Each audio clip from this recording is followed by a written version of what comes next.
Vamos à palavra de Deus. Amados, antes de eu entrar no conteúdo que nós vamos pensar, nós vamos falar sobre o Sermão da Montanha. Deixa eu te falar. A Bíblia Sagrada, ela é o manual do proprietário. Ela é o manual do proprietário. E a Bíblia Sagrada tem resposta para todas as perguntas. Não existe pergunta. Olha que eu estou lendo Bíblia, eu estou estudando Bíblia já há 20 anos da minha vida. Não existe pergunta no mundo dos humanos que a Bíblia não tem resposta. Veja o potencial desse livro. Veja a capacidade deste livro. Infelizmente, pecado, para quem não sabe, pecado, existem algumas religiões, né? Algumas visões que diz que pecado é a transgressão da lei. Sim, de fato é verdade. Pecado é transgressão da lei. Mas antes de haver lei no mundo dos humanos, já havia pessoas pecando. Então, a palavra pecado traduzido em si é a mesma coisa que a transgressão de uma ordem divina. Então, por a gente transgredir alguns princípios de Deus, existem algumas revelações, que no mundo moderno nós chamamos isso de mindset ou insight, né? Que na verdade é revelação. Algumas revelações de Deus, elas são escondidas. Então, tem muitas vezes que você vai lendo a Bíblia, você passa por um texto que é um estudo de Deus. É a mentalidade de Deus, é o teu pai te orientando, te ensinando, mas você não entendeu. Você passou por cima e não conseguiu entender o estudo que Deus te deu ali. Você me faria uma pergunta, pastor, por quê?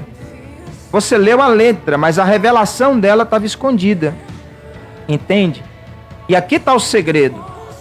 Existem duas formas de você entender a Bíblia, que é a mais peculiar. Primeiro, palavra. O que é a palavra? Por exemplo, você está ouvindo mim agora aqui, através da Rádio Cantar FM, você está ouvindo o som da minha voz. Você está ouvindo um som articulado. Mas dentro desta palavra que eu vou fazer narrativa, tem a fala de alguém. Ou seja, se você ouvir esta palavra e entender o que Deus falou com você através dessa palavra, você vai entender o seguinte: não apenas o meu som articulado, mas você vai ouvir a fala de Deus.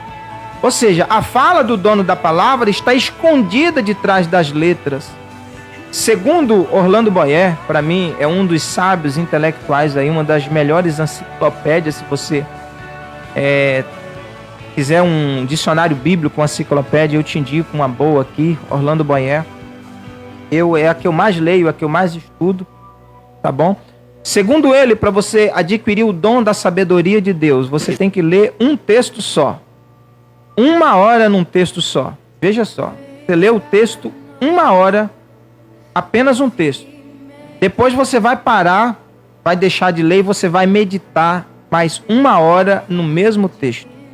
Segundo Orlando Boyer, a revelação que está escondida ali de trás do texto, dentro do texto, aquela revelação vai começar a aparecer. É a sabedoria da palavra, o dom da palavra. Tem gente que fala, pastor, eu quero conhecer o dom da palavra, eu quero ser um pregador. Então você precisa do dom da palavra, o dom da sabedoria, né? Mas como eu adquiro? Você pode fazer um curso de teologia, você pode fazer um curso de coach. No caso, eu sou coach. Você faz um curso de coach, você estuda aí, né, quase 2 anos. E você faz tanto treinamento. E aí você percebe que a sabedoria da palavra não está na faculdade de teologia. Você percebe que a sabedoria da palavra, que é esse dom, não está no curso de coach que você fez. Mas está no momento de oração que você tira com Deus. Por essa razão é que Jesus Cristo disse, entra no teu quarto, abre a porta, entra no teu quarto, dobra o seu joelho e em oculto fala com Deus. Quando você está conversando com Deus ali em particular, Deus começa a revelar para você a vontade dele. Deus começa a revelar o querer dele. Deus começa a revelar os desígnios, os propósitos, os sonhos, entende? Ele começa a esclarecer para você. Então, amados, a palavra você pode ler ela, mas a revelação da palavra está escondida no texto. Tem vezes, por exemplo, que uma pessoa lê um texto e ele encontra 2 revelações. O outro lê e encontra 5. O outro lê o mesmo texto e encontra 10 revelações. E o outro lê o mesmo texto e encontra 50. Ou seja, a palavra de Deus é uma fonte inesgotável de informação, entende? Então, quando você estiver lendo a Bíblia e não conseguir entender, não se martiriza por isso, não fica triste. Pastor, eu entendi, mas entendi pouco. Eu sei disso.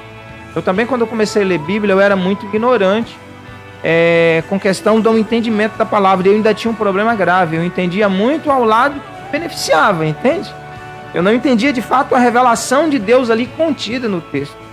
E a partir de eu comecei a ter essa intimidade com o Espírito Santo, eu comecei, de fato, a ter a revelação da palavra do Senhor. Tá bom, amados?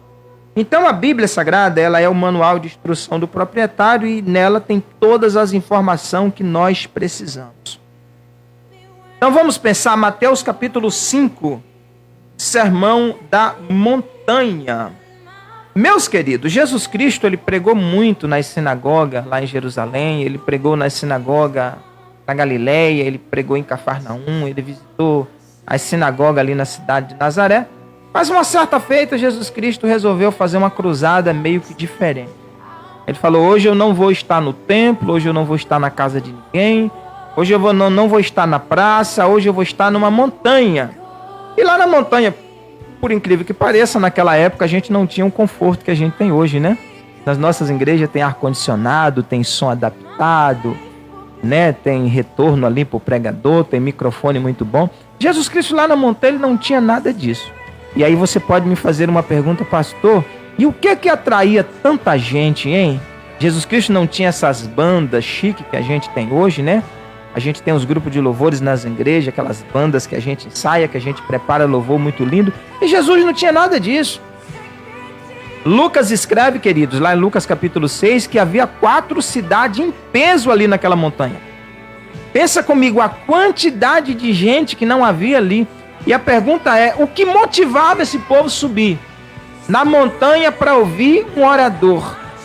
Para ouvir uma pessoa que, na verdade, eles não conheciam Jesus muito bem.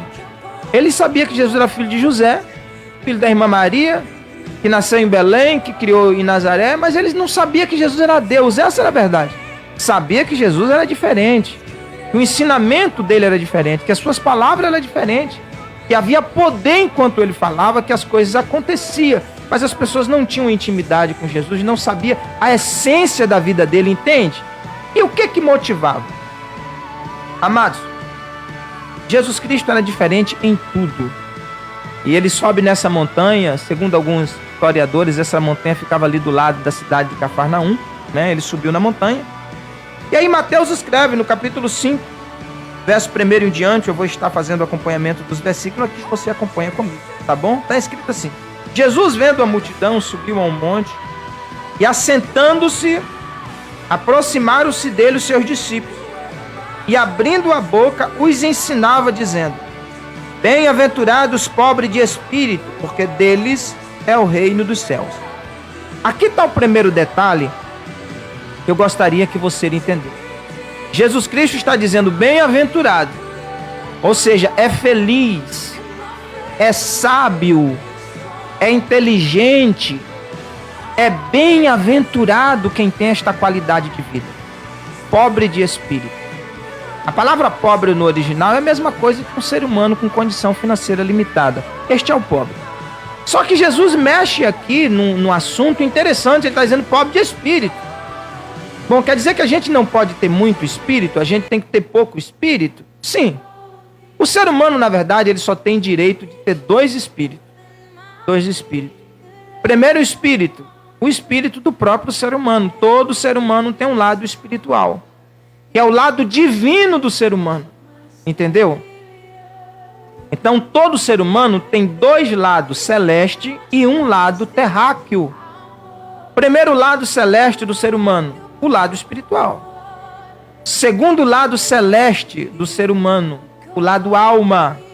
Da onde veio o nosso espírito? Nosso espírito veio de Deus. Da onde veio a nossa alma? A nossa alma veio de Deus. E da onde que veio o nosso corpo? Nosso corpo ele fez com um elemento que a Bíblia fala, pó da terra, argila, barro.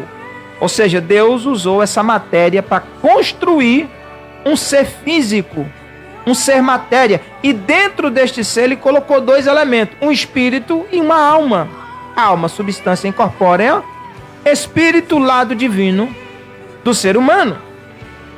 E aí Jesus Cristo está dizendo bem-aventurado, ou seja, é sábio, é inteligente aquele que é pobre de espírito.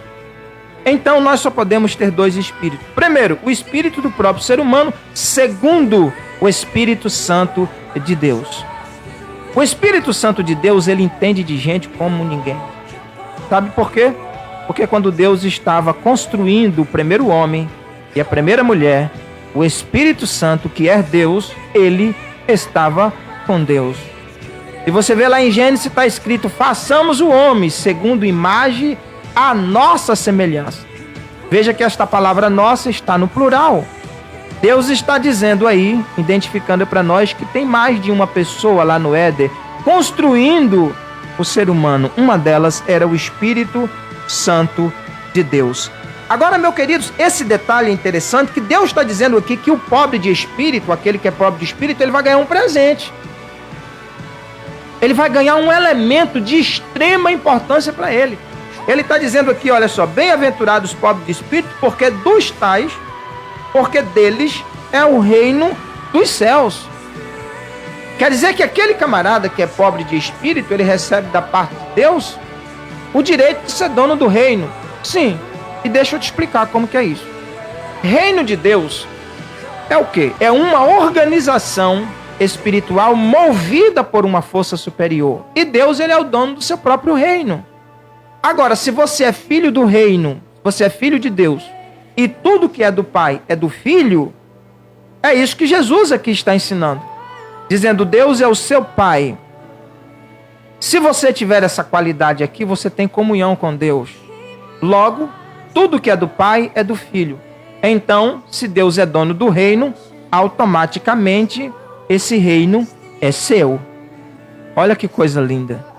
E aí, meu amado, eu te faço uma pergunta: como lidar com este reino? Como administrar este reino? Como desfrutar do que este reino possui? Como que é este reino? Você já teve essa curiosidade de pensar? A tradução do pobre do espírito aqui é a mesma coisa que aquele que é dependente de Deus. Entendeu? Então denota humildade. Denota humildade. E eu vou explicar para você. Humildade é uma virtude que demonstra em nós a nossa inteira dependência de Deus ou a nossa inteira dependência de um conhecimento funcional. Então deixa eu te falar, no mundo todo ser humano precisa de Deus, querendo a gente ou não. Por quê? Porque Ele é a fonte da nossa existência, a gente veio dele, entende? Eu preciso de Deus, você precisa de Deus. Aí Jesus Cristo, com as suas palavras, ele está dizendo aqui: bem-aventurados são aqueles que é dependente de Deus, porque aquele que depende de Deus, Deus vai presentear. Aleluia, Deus vai fazer um investimento. O que é que Deus vai fazer? Deus vai colocar essa pessoa no comando do teu reino. Olha que coisa maravilhosa. Então, o senhor entendeu quando Jesus Cristo explicou em Mateus capítulo 6, ele disse: quando você orar ao Pai, você ora desse jeito: Pai nosso que estás no céu, santificado seja o teu nome, venha o teu reino e seja feito a sua vontade. Ele estava dizendo: venha, Pai, peça ao Pai para que ele instale o reino dele aqui na terra, para que o reino dele venha. Mas qual é a vontade de Deus então? Jesus Cristo falou: seja feita a sua vontade. Aqui nesse versículo de número 2, no capítulo 5 de Mateus, Jesus está revelando uma das vontades de Deus. Veja o que ele está dizendo: o pobre do espírito aqui, deles é o reino de Deus. Então a vontade de Deus, de Mateus capítulo 6, é que você faça parte deste reino e que você receba a responsabilidade de poder administrar esse reino, de poder fazer este reino funcionar. Entende, queridos? Glória a Deus. Teve um camarada na terra, o último profeta, João Batista, né? Deixa eu explicar aqui para vocês, para nós, na verdade. E João Batista foi o último profeta do Velho Testamento, né? O último profeta. Profeta naquela época era um ministério, viu, amado? Era um ministério. Hoje é um dom. Todos tendo o dom de profecia, ele pode ser um profeta. Mas naquela época, lá no passado, havia um ministério, né? Assim como há um ministério pastoral, havia um ministério de profeta. Então João Batista foi o último, né, profeta do Velho Testamento que executou esse ministério na terra dos humanos. E João Batista pregava dizendo: arrependei-vos, porque está próximo o reino de Deus. Ele está dizendo, arrependei-vos, porque está chegando o reino de Deus. Alguém está trazendo o reino de Deus para o mundo dos humanos. E Deus precisa abençoar a sua vida. Você precisa estar dentro deste reino. Mas para estar dentro desse reino, você tem que se arrepender dos seus erros. Tem que haver uma mudança de vida. Esta foi uma das mais importantes mensagens de João Batista. Quando Jesus Cristo começou a pregar, ele começou a pregar a mesma coisa. Sabe qual foi a primeira mensagem de Jesus lá na Galileia? Foi essa: arrependei-vos, porque é chegado o reino de Deus. Agora, mais uma vez, Jesus começa o sermão lá na montanha, dizendo desta forma: os pobres de espírito, o reino de Deus é deles. Olha que coisa linda. Então, amados, você ser dependente de Deus é uma questão de inteligência, tá bom? É uma questão de sabedoria. Ser cristão é uma questão de sabedoria. Ser cristão é uma questão de inteligência. É você enxergar a luz no fundo do túnel. É você enxergar os benefícios de Deus para a sua vida. Ser cristão é querer ser filho de Deus. Amém? Que Deus abençoe a sua vida em nome de Jesus. Versículo de número 4. Jesus começa a pregar dizendo: bem-aventurados que choram, porque eles serão consolados. Amados, a gente sabe que tem um monte de gente chorando no mundo. E choro não é novo, isso é velho, né? Desde que há gente na terra, o ser humano chora. Mas existem algumas razões pelas quais o ser humano chora. Tem gente, por exemplo, que chora porque está alegre, né? Outro chora porque está emocionado. Outro chora porque está sentindo dor. Outro chora porque perdeu alguma coisa, bate aquele sentimento de choro, e as pessoas choram. E a pergunta é, por que razão as pessoas choram? Mas aqui me surge uma pergunta. Jesus está dizendo que essa pessoa que está chorando, há uma possibilidade dessa pessoa ser consolada. E a pergunta é, por quem? Quem é que vai consolar essa pessoa que está chorando? Deixa eu te dizer. Uma pessoa que te ama. Uma pessoa que está interessada em você. Uma pessoa que se importa por você. E deixa eu te falar. Todo pai, ao ver um filho chorando, ele se preocupa, sim ou não? Pensa comigo. O pai e a mãe, ele começa a ver o seu filho chorando. Ele vai se preocupar. E ele quer saber por que esse filho está chorando. Por que meu filho está chorando? Por que a minha filha está chorando? O pai vai querer saber. Todo pai de família que ama a sua família, ele não gosta de ver os seus filhos chorando. Jesus Cristo está pregando aqui para uma multidão de pessoas que estavam chorando. Ali havia cego, havia aleijado, coxo, leprosos, havia família destruída. Ali havia um monte de gente que precisava da ajuda de Deus. Aí Jesus está dizendo aqui, olha, Deus está preocupado com a vida de vocês, sim.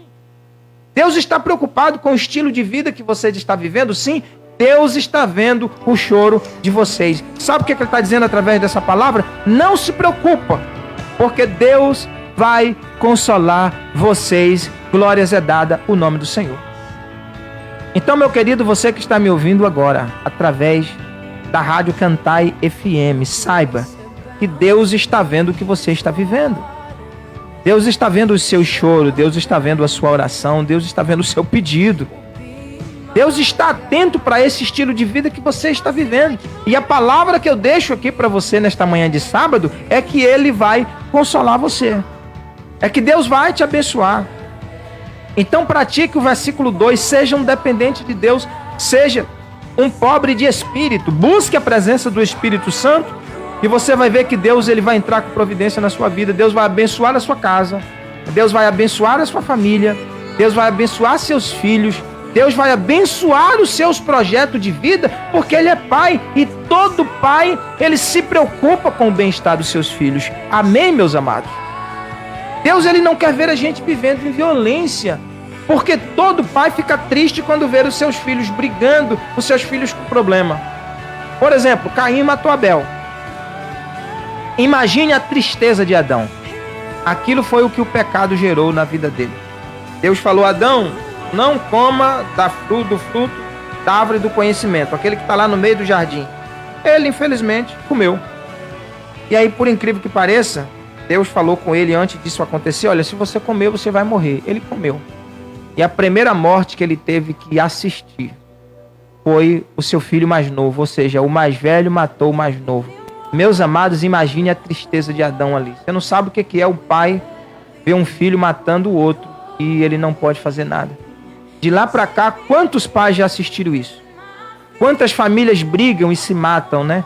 Marido matando esposa, esposa matando marido, uma confusão terrível no mundo dos seres humanos. Agora imagine Deus olhando esta família desse jeito, vivendo em disputa, uma confusão terrível. Por essa razão é que Jesus Cristo está dizendo aqui, se você está chorando, há uma razão pela qual você está chorando e Deus quer saber por que você está chorando. Então, pastor, o que eu devo fazer?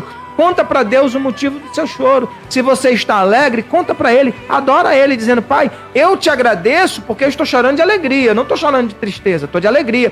Mas se você está chorando de tristeza por algum problema que está acometendo a tua vida, é o momento de você contar para Deus a razão do seu choro, tá bom? E eu tenho certeza que Ele vai consolar você. Versículo de número 5, está escrito assim, ó. Bem-aventurados os mansos, porque eles herdarão a terra. Amados, existe qualidade na vida do ser humano que conquista Deus. Uma delas é ser manso. Observa que os bravos, eles não vivem muito tempo. Eles não vivem. Mas os mansos, eles vivem muito tempo. Lembra aquela geração do passado do meu pai, por exemplo? Meu pai já dorme no Senhor, né? O pai morreu, minha mãe já morreu, todos eles já dormem no Senhor. Mas minha mãe, ela morreu com 90 anos. E aí você faz uma pergunta, pastor Merisvaldo, como que aquela geração do passado, ela vivia muito, né? Pois é, minha mãe era mansa, pensa numa mulher mansa, pacífica, tranquila, pensa numa pessoa legal. É isso que Jesus Cristo está dizendo, os mansos vivem muito, mas os bravos não vivem muito. Porque o poder da morte opera na vida dos bravos, dos valentões, entende? Ser manso é ser humilde. Ter humildade, glórias a Deus, isso conquista a atenção de Deus. Por essa razão é que Jesus Cristo está dizendo, bem-aventurados são os mansos, porque eles herdarão a terra. O nosso Deus não é Deus de violência, não é Deus de confusão, o nosso Deus é pacífico, nosso Deus é manso. Então, amados, adote na sua vida essa qualidade de vida, essa natureza de Deus. Você nunca viu Jesus brigando. Jesus já foi adolescente? Foi. Ele nasceu em Belém, foi criado em Nazaré. E de 0 a 30 anos, Jesus viveu uma vida comum ali nos territórios de Nazaré. Ele foi adolescente. Então ele andou com as outras crianças, ele brincou com as outras crianças. Mas você não vê um relato na Bíblia que Jesus estava contendendo, que Jesus estava discutindo, que Jesus estava brigando, que Jesus estava envolvido com confusão. Você nunca ouve falar sobre isso. Mas pastor, por quê? Porque Jesus tinha um estilo de vida celeste. Havia um estilo de vida celeste implantado nele. Ele era manso de natureza, por quê? Porque ele veio de Deus. Quando ele começa o ministério dele, ele tem 30 anos de idade e ele encontra um monte de opositores. Um monte de pessoas que não concordam com ele, um monte de pessoas que só criticavam o ministério dele. E aqui deixa eu te dar um conselho. Meu querido, não se assuste com as pessoas que te criticam. Não fica triste com as pessoas que não gostam de ouvir você, que não gostam do seu estilo. Não fica triste com isso. Não deixa a depressão prejudicar a sua alma, porque ninguém gosta de mim, porque as pessoas não gostam de me ouvir. Meu amado, não gostaram de ouvir Jesus. Jesus era o melhor teólogo que a terra já recebeu. Jesus, ele era o melhor PhD que a terra já recebeu. Não existe coach igual Jesus. Coach é a mesma coisa que instrutor, viu, queridos? Se você vê Jesus ensinando, ele chamava a atenção de todo mundo, porque ele tinha toda a sabedoria de Deus, estava nele. Ele é um PhD na terra, ensinando pessoas a um estilo de vida, a compreender as coisas. E as pessoas não concordavam com ele. As pessoas ficaram contra ele. Quando ele sai da Galileia, né, quando ele começa o ministério na Galileia, que ele vem para Nazaré, ele chega lá em Nazaré e as pessoas não querem ouvir ele, as pessoas tentam matar ele. As pessoas tentam prender ele porque não concordava com os ensinamentos dele. Bom, se a maioria não concordava com o ensinamento de Jesus, lógico que um dia as pessoas também vão discordar dos meus ensinamentos. E também vai discordar dos seus ensinamentos. Isso é normal do mundo dos humanos, infelizmente. Não deveria ser normal, deveria ser natural, não normal. Mas infelizmente é normal. Discordaram até de Jesus. Tá bom, amados? Glórias a Deus. Mas ele está dizendo aqui que os mansos, essas pessoas vão viver muito. Essas pessoas vão herdar a terra. E herdar a terra aqui, além de viver muito, também é alcançar as promessas de Deus. Então, se você for manso, se você for ser pacífico, você vai herdar as promessas de Deus. Amém? Lembra que quando Israel saiu lá do Egito, Deus fez uma promessa para eles, né? Dizendo, olha, eu vou levar vocês a uma terra que mana leite e mel. Então, eles estavam indo em direção de uma promessa de Deus. Deus prometeu que ia dar uma terra para eles, que deu Jerusalém, né? Jerusalém ali é a cidade de Deus, a cidade do grande rei. As pessoas querendo ou não, Jerusalém sempre vai ser a cidade do grande rei. Por mais que Israel não concorde que Jerusalém seja a capital de Israel, ela sempre vai ser.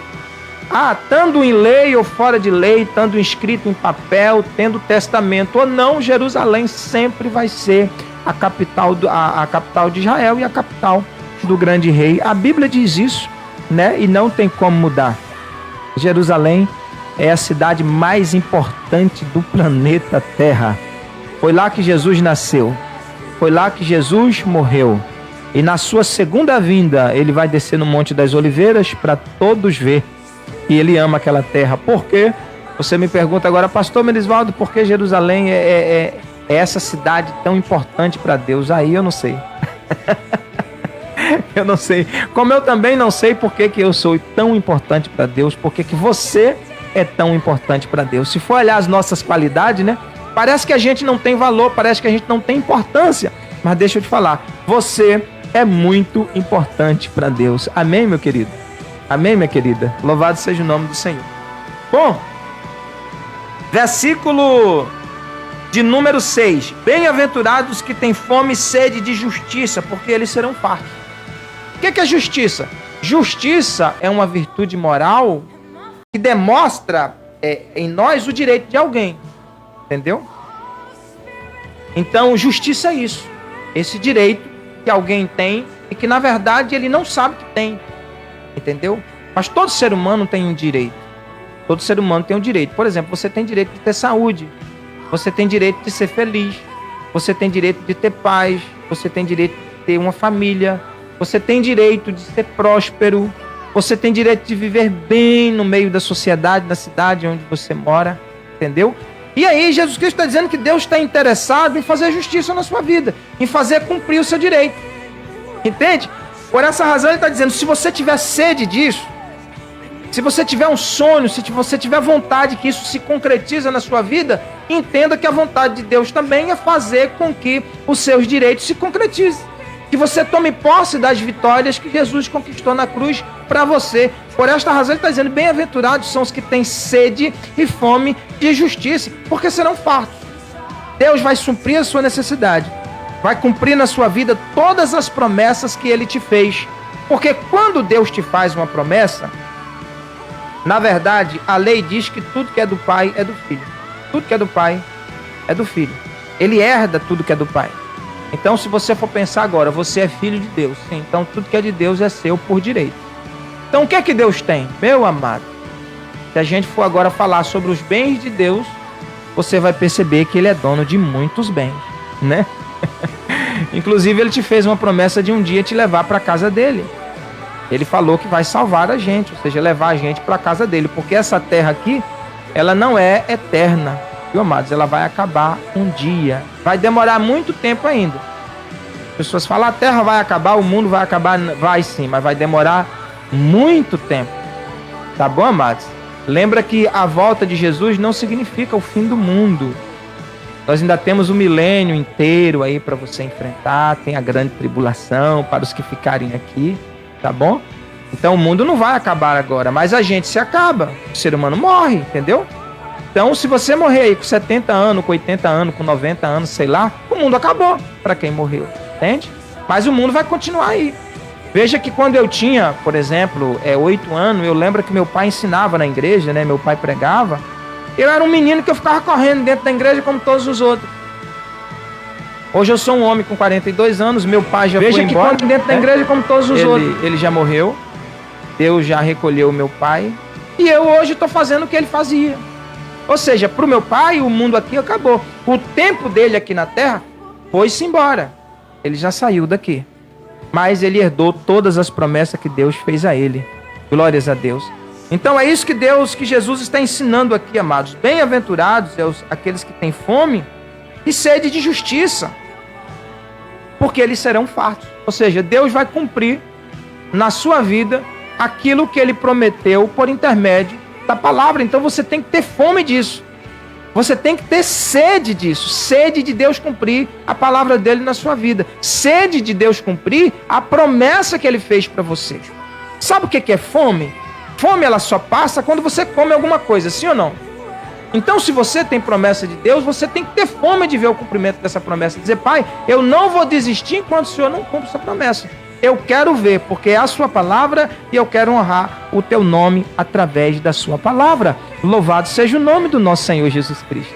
Veja que aula que Jesus está dando aqui, amados. Ele está lá na montanha e tem um monte de gente assistindo a ele, né? E ele está dando esta aula aí, dizendo, olha, Deus quer fazer justiça na sua vida. Justiça é uma virtude moral que revela o direito, né? E que todo ser humano tem. Você tem direito de ter saúde. E havia um monte de gente doente lá. Você tem direito de ter paz. E tinha um monte de gente lá vivendo uma vida de violência. Gente sendo discriminada, gente sofrendo em casa, gente sofrendo na família, gente sofrendo na sociedade, gente sofrendo para tudo quanto que é lado. Essa coisa de gente sofrer na terra, isso é antigo. Não é de hoje que as pessoas sofrem, não. Amém, amados? E quem causou isso foi o pecado. Felizmente, o pecado gerou isso na nossa vida. Por essa razão é que a gente sente dor, a gente sente tristeza. E aqui Jesus Cristo está dizendo, se você tiver sede disso, Deus vai fartar você. Deus vai abençoar a sua vida e vai te livrar você desse sofrimento. Tá bom?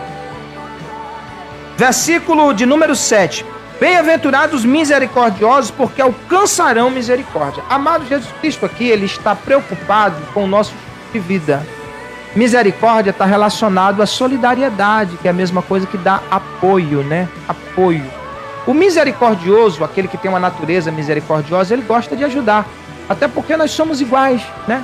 Então, aquela pessoa que ajuda outra pessoa que precisa, essa pessoa é bem vista por Deus. É isso que ele está dizendo. Aquele que é misericordioso, você vai cair numa lei chamada lei do retorno. Ou seja, você está ajudando alguém, Deus está vendo que você está ajudando. Deus está vendo que você tem um coração misericordioso. E ele vai te ressarcir, ele vai te abençoar, porque você tem um coração misericordioso. E esse estilo de vida, quem dera se todo mundo tivesse essa qualidade de vida, né? A gente sabe hoje que a maioria das pessoas hoje, eles vivem uma vida de pobreza. Tem pessoas que vivem até uma vida de miséria, né? Não tem o pão na mesa, não tem saneamento básico em casa. Tem pessoas aí que, na verdade, não tem nem água, né? Não tem luz. Pessoas que vivem sofrendo, infelizmente. País como a gente vive, que é um país pobre, um país rico, mas a gente vê pessoas no estado de pobreza aí deplorável, né? Pessoas no estado de pobreza horrível. Dá até tristeza a gente ver alguns casos, né? Ou seja, uma cidade próspera, igual a gente vê o Brasil, tem várias cidades prósperas. Quando a gente vai olhar debaixo das pontes, debaixo dos viadutos, debaixo das marquises, nas praças, a gente vê pessoas ali vivendo vida de mendigo dentro de uma cidade próspera. É a vontade de Deus que isso aconteça? Não. Mas ele está dizendo, se a gente cultivar a solidariedade, se a gente cultivar essa qualidade de vida, misericórdia, ele está dizendo, você também vai alcançar misericórdia. Isso é a lei do retorno. Você dá e recebe. Você ajuda e é ajudado. Você reconhece e é reconhecido. Você abraça e recebe o abraço de volta. Você pega na mão e também recebe o aperto de mão de volta. Ou seja, você dá aquilo que você recebe. É isso que Jesus Cristo está ensinando. Logo ele está dizendo, olha, eu não estou aqui por acaso. Isso é misericórdia de Deus.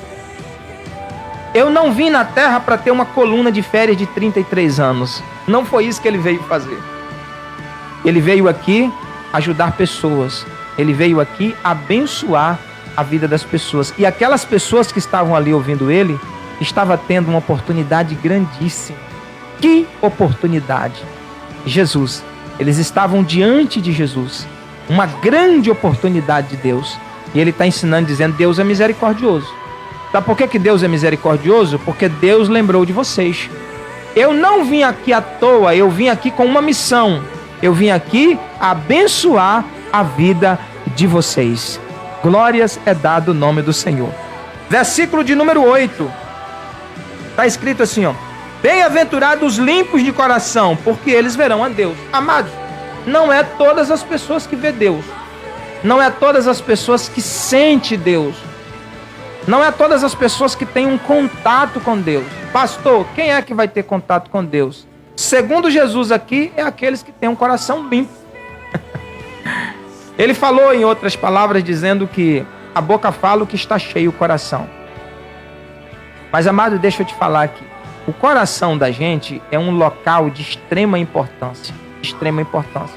A nossa alma, ela funciona como uma captadora de dados.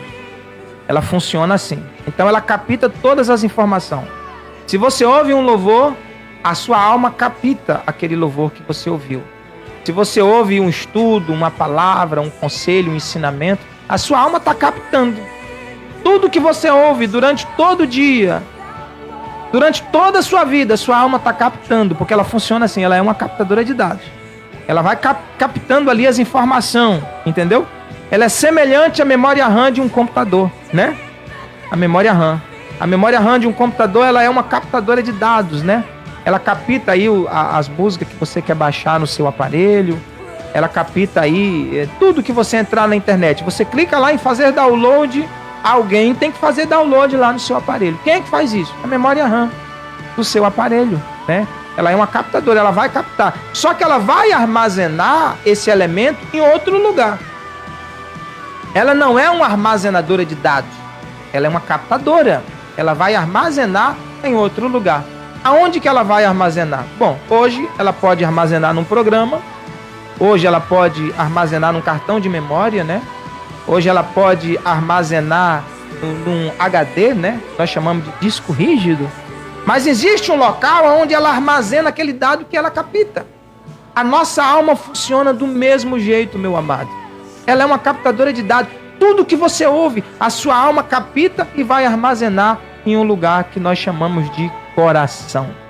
Por essa razão é que Jesus Cristo falou: a boca fala o que está cheio o coração. Então, amados, por que existe pessoas que sofrem de síndrome do pânico, pessoas que sofrem de depressão, doenças das almas? Por quê? As pessoas passam o tempo todo ouvindo palavras desagradáveis, ouvindo pessoas ignorantes, ouvindo coisas que machucam o seu interior. A alma vai captando, vai captando, vai captando, vai te enchendo, te enchendo. Daqui a pouco você não aguenta mais, você explode. Pastor, eu estou estressada, eu estou nervoso. O que está acontecendo? Você está ouvindo palavras persuasivas, palavras que mexem com o seu temperamento, palavra que mexe com o seu estilo de vida, com o seu estado de nervo. Para de ouvir essas coisas. Para de ouvir coisas que te prejudicam e começa a partir de hoje a ouvir coisas que te traz alegria, coisa que te traz felicidade. É isso que Jesus está ensinando aqui no versículo 8. Bem-aventurados limpos de coração. O teu coração tem que estar limpo. Não pode ter rancor, não pode ter ira, não pode ter contenda, não pode ter discórdia. Se você ter tudo isso, infelizmente, você não consegue ver a Deus, você não consegue sentir a Deus. E ainda tem algo mais grave. O Espírito Santo é um espírito limpo, é um espírito de fato santo. Ele só mora num ambiente limpo, ele só mora numa casa completamente santa. E o nosso corpo é templo do Espírito Santo. Então ele tem que estar limpo para o Espírito Santo ter o prazer de habitar em nós. Amém, queridos? Receba esse ensino de Jesus Cristo. Receba essa palavra da parte de Deus e comece a limpar o seu coração a partir de hoje. E você vai ver que o Espírito Santo de Deus vai morar em você. E você vai ter uma vida feliz, agradável. Eu já estou indo para o final, versículo de número 9. Ele está dizendo, bem-aventurados os pacificadores, porque eles serão chamados filhos de Deus. Então, filho de Deus, ele tem uma qualidade diferenciada. Ele está dizendo aqui, os pacificadores, eles são conhecidos como os filhos de Deus. Se você observar a mensagem dos anjos, quando Jesus Cristo nasceu, eles veio trazer 3 mensagens. A primeira mensagem foi essa: glória a Deus nas alturas, paz na terra, boa vontade entre os homens. Veja qual foi a mensagem dos anjos: glória a Deus nas alturas. Por quê? Porque foi a atitude de Deus. A chegada de Jesus na terra não foi uma decisão humana, foi uma decisão de Deus. Segundo, paz na terra. Deus é um Deus de paz. E o reino de Deus também é um reino de paz. Logo ele estava dizendo, adore a Deus, porque acabou de chegar no mundo da violência, no mundo dos humanos, um reino de paz. Por exemplo, o cristão que ele tem comunhão com Deus, que ele tem uma amizade com Deus, que ele tem uma vida assídua com Deus, você não vê ele brigando. E aí você me pergunta, pastor, mas por que você não vê crente brigando? Porque ele tem o controle de Deus na vida dele, ele tem a paz de Deus no coração. Quando você vê uma pessoa brigando, você já pode entender o seguinte: ele não tem a paz de Deus no coração. O coração dele está irado, está descontrolado. Infelizmente, por essa razão, ele está brigando. E aí a terceira mensagem do anjo, ele está dizendo, boa vontade entre os homens. Ou seja, foi vontade de Deus que a gente vivesse esse estilo de vida. Por essa razão é que Jesus Cristo está dizendo aqui no versículo 9, bem-aventurados os pacificadores, porque eles serão chamados filhos de Deus. Aqueles que vivem essa qualidade de vida, uma vida pacificada, ele é conhecida pelo céu como filho de Deus. Amém, queridos? Versículo 10. Ele está dizendo aqui, bem-aventurados os que sofrem perseguição por causa da justiça, porque deles é o reino do céu. Mais uma vez, Jesus Cristo aqui, ele está mexendo em justiça. Por que ele está mexendo em justiça? Deixa eu te falar. A verdade, ela é justa. O amor, ele é justo. A graça, ele é justo. O reino de Deus é justo. Jesus Cristo, ele não morreu à toa. Ele morreu para salvar pessoas. E quando ele salva essas pessoas, ele coloca essas pessoas agora dentro de um reino, né? E nós chamamos de reino de Deus. E essas pessoas começam a cultivar essas coisas justas, esses princípios. Entende? Então ele está dizendo, bem-aventurados são as pessoas que lutam por esse princípio. Deus vai colocar na administração dessas pessoas o seu reino. E aí ele está dizendo, não desista quando chegar na tua vida um perseguidor. Vai ter pessoas que não concordam com isso. Por essa razão, vai te perseguir. Fizeram isso com Jesus. Eu lembro que quando ele separou os 12 discípulos, né?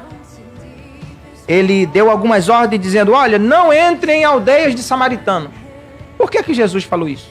Porque os samaritanos naquela época havia uma rincha entre ele e Israel. Então todo judeu não era muito bem-vindo na cidade, nos territórios de Samaria, entende? E os de Samaria também não era bem-vindo nos territórios da Judeia. Logo Jesus está dizendo, ainda não é tempo de vocês ir lá, entende? Então não entre, vai ter guerra. Segundo, ele está dizendo, não tome direção ao caminho dos gentios, porque os gentios ainda não conheciam essa verdade que Jesus Cristo ensinava. Podia haver guerra, podia haver morte, e não era o propósito de Jesus ver as pessoas se matando, como está acontecendo nos dias atuais. Mas depois que ele morre, depois que ele ressuscita, aí sim, ele prepara ali os discípulos e diz, fiquem em Jerusalém, até que do alto vocês recebem poder. Então depois que vocês receberem poder, vocês vão ser a minha testemunha, e aí vocês podem sair na terra. Prega em Jerusalém, depois vocês vão pregar na Galileia, você vai pregar em Samaria e até os confins da terra. Graças a Deus que tiveram gente que fizeram isso por nós.